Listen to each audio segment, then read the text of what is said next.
श्री शिवाय नमस्तुभ्याम। हर हर महादेव। गुरुजी पंडित प्रदीप मिश्रा जी की अगली कथा श्री अम्बा अम्बेश्वर शिव महापुराण कथा है, जो कि 16 दिसंबर से 20 दिसंबर 2023 तक चलेगी। इस कथा का समय दोपहर के 1 बजे से 4 बजे तक रहने वाला है और इस कथा का एड्रेस जो है हनुमानगढ़ी, छतरी तालाब रोड, अमरावती, महाराष्ट्र है, जिसका आनंद आप आस्था और यूट्यूब के माध्यम से कल से मतलब 16 दिसंबर से प्राप्त कर पाएंगे। अब कल 16 दिसंबर है, शनिवार का दिन है और तिथि है मार्गशीर्ष माह के शुक्ल पक्ष की चतुर्थी। और इस वीडियो में हम आपको गुरुजी पंडित प्रदीप मिश्रा जी के बताए सिर्फ शनिवार के दिन किए जाने वाले स्पेशल उपायों की जानकारी दे रहे हैं। इस वीडियो में हम आपको 7 उपायों की जानकारी देंगे। आप अपनी आवश्यकता के अनुसार कोई भी एक उपाय कर सकते हैं या फिर आवश्यकता पड़ने पर एक से अधिक उपाय भी आप कर सकते हैं। बढ़ते हैं शनिवार के दिन किए जाने वाले पहले विशेष उपाय की ओर। गुरुजी ने पिछली कथाओं में एक विशेष जानकारी दी थी। गुरुजी ने कहा था, दुशाह मुनि ने पूछा था दुर्वासा ऋषि से कि दरिद्रता जाए तो कहाँ जाए, दरिद्रता को मैं कहाँ लेकर जाऊँ। तो इस पर दुर्वासा ऋषि ने दुशाह मुनि से कहा कि आपको अपनी पत्नी दरिद्रता को कहीं लेकर जाना है तो आप यह समझिए, जो नारी शाम के समय चोटी करती हो, झाड़ू लगाती हो, दिन में सोती हो, उसके घर में दरिद्रता माता का प्रवेश हो जाता है। जिसके घर में रात्रि में बर्तन जूठे पड़े हुए होते हैं, उसके घर में भी दरिद्रता माता का प्रवेश हो जाता है। बढ़ते हैं दूसरी विशेष जानकारी की ओर, शनिवार के दूसरे विशेष उपाय की ओर। शनिवार के दिन जो सरसों के तेल का दीपक पीपल के वृक्ष के नीचे लगाता है, प्रज्वलित करता है, उसे कभी भी शनिदेव परेशान नहीं करते हैं, उन्हें शनिदेव की कृपा प्राप्त होती है। शनिवार के दिन सरसों का तेल का दीपक अगर आप पीपल के वृक्ष के नीचे प्रज्वलित करने जा रहे हैं तो आप इसमें गोलबाती का प्रयोग कर सकते हैं। बढ़ते हैं शनिवार के दिन के तीसरे विशेष उपाय की ओर। अगर किसी को शनि लग गया हो, व्यापार नहीं चल रहा हो, बहुत अड़चने आ रही हो, कोई ना कोई परेशानी जीवन में बनी ही रहती हो, कभी भी अटके हुए कार्य पूर्ण नहीं होते हो, जीवन बहुत परेशानियों से बीत रहा हो, तो आपको काशी विश्वनाथ का नाम लेते हुए एक काजल की डिब्बी लेना है। काजल की छोटी सी डिब्बी भी लेंगे तो भी चलेगा।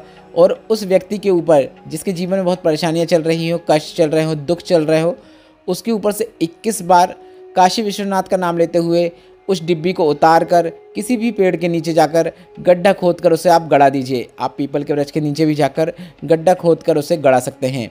शनि की कुदृष्टि समाप्त हो जाती है, 7.5 ढैया सब समाप्त हो जाती है, जीवन में सब शुभ होना शुरू हो जाता है। बढ़ते हैं अगले विशेष उपाय की ओर। कोई भी ग्रह अनुकूल नहीं चल रहा हो, सब बेकार चल रहे हो, सब प्रतिकूल चल रहे हो, तो आपको एक विशेष उपाय करना है। आपको एक कलश में दूध भर लेना है। दूध पर्याप्त मात्रा में ना हो तो आप पहले जल भर लें और उसमें थोड़ा सा दूध मिला लें। अगर दूध है पर्याप्त मात्रा में तो दूध का उपयोग कर सकते हैं। पूरा कलश बड़ा भरने की ज़रूरत नहीं है, थोड़ा सा कोई पात्र है, छोटा गिलास है, उसमें भी आप दूध का उपयोग कर सकते हैं, उसमें भी दूध भर सकते हैं। आपको तांबे के कलश में दूध नहीं भरना है, इस बात का आपको ध्यान रखना है। आप तांबे के अलावा किसी अन्य कलश में दूध भर सकते हैं। दूध भरने के बाद आपको उसमें एक दूर्वा डाल देनी है। दूर्वा डालने के बाद आपको इस कलश को ले जाकर इसका पूरा दूध आपको पीपल के वृक्ष के नीचे अर्पित कर देना है, डाल देना है। राहु, शनि, केतु जो भी प्रतिकूल हो, अनुकूल होना शुरू हो जाते हैं। गुरुजी का पिछली कथाओं में बताया, यह शनिवार के दिन किया जाने वाला एक विशेष उपाय है। शनिवार के दिन किए जाने वाले अगले विशेष उपाय की जानकारी इस प्रकार है। पीपल के वृक्ष की आपको छाल लेना है। पीपल का वृक्ष की जो सूखी हुई छाल होती है उसका ही उपयोग करना है, हरी या फिर कोई गीली छाल का उपयोग नहीं करना है। पीपल के वृक्ष की जो सूख चुकी छाल होती है उसका उपयोग करना है। उसका आपको चंदन तैयार कर लेना है और चंदन तैयार करने के बाद इस चंदन का आपको शिवालय में प्रयोग करना है। सबसे पहले आप भोलेनाथ के मंदिर में जाकर जल से अभिषेक करिए या फिर जो भी आप सामग्री से अभिषेक करना चाहते हैं उससे अभिषेक कीजिए, पूजन अर्चन कीजिए। इसके बाद इस चंदन को आपको शिवलिंग पे लगाना है। लगाते समय आपको पिपलेश्वर महादेव का नाम स्मरण करना है। इसके बाद थोड़ा सा चंदन लगाया है जो आपने, उसे थोड़ा सा प्राप्त अपनी एक कोई पात्र लेके गए हों, कटोरी लेके गए हों, उसमें वह थोड़ा सा चंदन प्राप्त कर लेना है। प्राप्त करते समय भी आप पिपलेश्वर महादेव का नाम स्मरण जरूर कीजिएगा। प्राप्त करने के बाद वह व्यक्ति जिसके जीवन में बहुत रोग चल रहे हो, बीमारियां चल रही हो, परेशानियां चल रही हो, उस व्यक्ति के मस्तक में और कंठ में उस चंदन की बिंदी लगाना शुरू कर सकते हैं। आप मस्तक में त्रिपुंड भी लगा सकते हैं या फिर एक बिंदी भी लगा सकते हैं। उसके मस्तक में और कंठ में परेशानियां, बीमारियां दूर होना स्वतः शुरू हो जाती हैं। भोलेनाथ की उसे विशेष कृपा प्राप्त होती है। बढ़ते हैं अंतिम विशेष उपाय की ओर।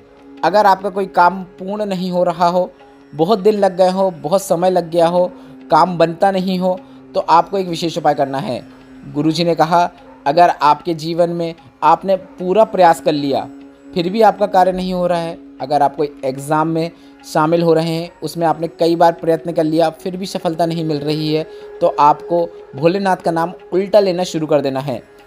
आपको बोलना है शिवाय नमः ओम, ऐसा जपना शुरू कर देना है। सीधा नाम होता है ओम नमः शिवाय। गुरुजी ने कहा जिसका विवाह नहीं हो रहा हो, या फिर कोई सीए या कोई बड़े एग्ज़ाम की तैयारी कर रहा हो, कोई बड़े कोर्स की पढ़ाई कर रहा हो और वह पास नहीं हो पा रहा हो, कोई काम पूर्ण नहीं हो पा रहा हो, काम बार बार अटक जाता हो, तो इस प्रकार का नाम जाप उसे करना शुरू कर देना चाहिए, उसे निश्चित सफलता प्राप्त होती है। इस वीडियो में बताए गए उपायों से संबंधित अगर अभी भी आपके मन में कोई प्रश्न है तो वह प्रश्न आप कमेंट बॉक्स से पूछ सकते हैं। मेरे द्वारा दी गई जानकारी अगर आपको थोड़ी सी भी उपयोगी लगी हो तो इस वीडियो को लाइक करके कमेंट बॉक्स में हर हर महादेव जरूर टाइप कीजिएगा। श्री शिवाय नमस्तुभ्यम। हर हर महादेव।